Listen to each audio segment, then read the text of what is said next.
Dishonored 2 is the sequel to the highly acclaimed stealth game Dishonored. It's a game that tells a story of betrayal, revenge, and constantly loading your last saved game because you were spotted and you don't want to screw up your perfect score. I sure am glad they have that quick save and quick load option. The first Dishonored was critically acclaimed for its fun combat, the overwhelming sense of power you came to have with your magic tricks, and a narrative that was a bit deeper than just a battle between good and evil. The game begins in the perspective of Emily Caldwin, the girl that he had to save in the first game, who has now risen to her rightful position as the Empress, guided by her royal protector and father, Corvo Attano, the hero from the first game. And yes, this might be a spoiler, but they tell you in the first 5 minutes, so bite me. I think it's funny that the first game was kind of subtle about the relationship between the Empress and Corvo and whether or not Emily was their child, but this game just blares it right out of the gate that those two were boning. On the anniversary of her mother's death, a coup d'etat is set in motion, and Emily's aunt, a witch named Delilah, stages a takeover and claims the throne. At this point, the player is given a choice of either picking to play as either Corvo or Emily. Regardless of who you choose to play as, the other character gets frozen in carbonite, leaving it up to you to escape Dunwall, form a plan to overthrow Delilah, save your loved one, and put Emily back on the throne. The choice of picking Emily or Corvo as the protagonist was a big deal for Dishonored 2 and was heavily advertised, but the choice is much larger than the stereotypical "are you a boy or a girl" question that games often have. Playing the game as Emily or Corvo gives the player the option to experience the narrative in a slightly different way.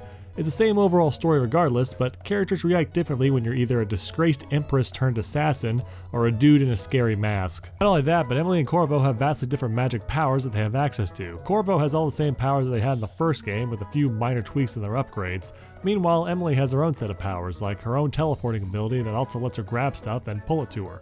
Or my personal favorite power that she has, called Dominoes, which is to link enemies together and has them suffer the same fate as whoever they're linked to.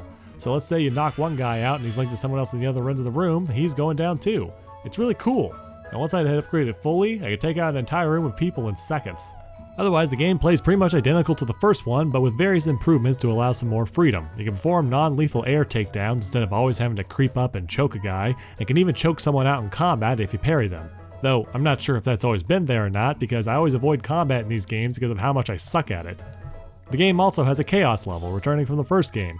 If you go for mostly non-lethal options and don't really kill anybody, then you get low chaos. The game ends a bit more optimistically, and people don't think you're the devil. If you go straight up Rambo and assassinate dudes left and right, then you get high chaos and get a more cynical ending. Aside from the endings, this also affects how people react to you and how the world changes. If there's a higher chaos level, there'll be more quarantine areas to get around because so many people are panicking and dying from all the chaos that you're causing. If there's one thing I really like about Dishonored's story, is that there isn't really a good or evil set of choices. You're getting revenge no matter what, you're just choosing how far you're willing to go to do it. I like the way Dishonored handles it because you can take the easy path and just become a murderous assassin to get the job done, or you can choose the quieter, angel of justice type of path. Playing a high chaos character is arguably easier than a low chaos. Assassinating someone in this game is lightning quick, whereas choking them out and leaving them alive takes a lot longer and can get you spotted. You can even do things like upgrade your assassinations where people you kill turn to ash and don't leave a body for someone to find and raise an alarm. There's also your methods of dealing with the assassination targets. You can just straight up kill them, but if you want to do the non-lethal option, you really have to look around. The game doesn't flat out tell you how to do it. You have to figure it out first by finding clues. There's one instance where I missed a clue and had to leave the target's location and go all the way back to the start of the stage to find it. If you want to take the non-lethal route in this game, you really have to want to work for it. Which is exactly how it should be. Murder is a pretty straightforward path. Creative revenge should be more difficult, require more effort to pull off. And creativity is Dishonored 2's highest selling point. Regardless of the path you choose, there's multiple ways of pulling it all off. There's often several different entrances into a building, several different ways to kill a target. The game has a ton of variety. There's even an option at the beginning of the game to play through the entire game without any magic powers, which sounds like a huge pain in the ass, but I also can't help but be excited to try it out after I finish my low chaos and high chaos runs with Corvo and Emily.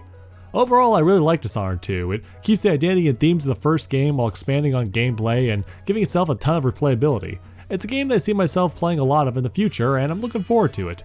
If you're looking for a great stealth game with a lot of options in how you tackle it, I highly recommend Dishonored 2. Also, I played it on console, so don't ask me about the PC version, I hear it's got problems.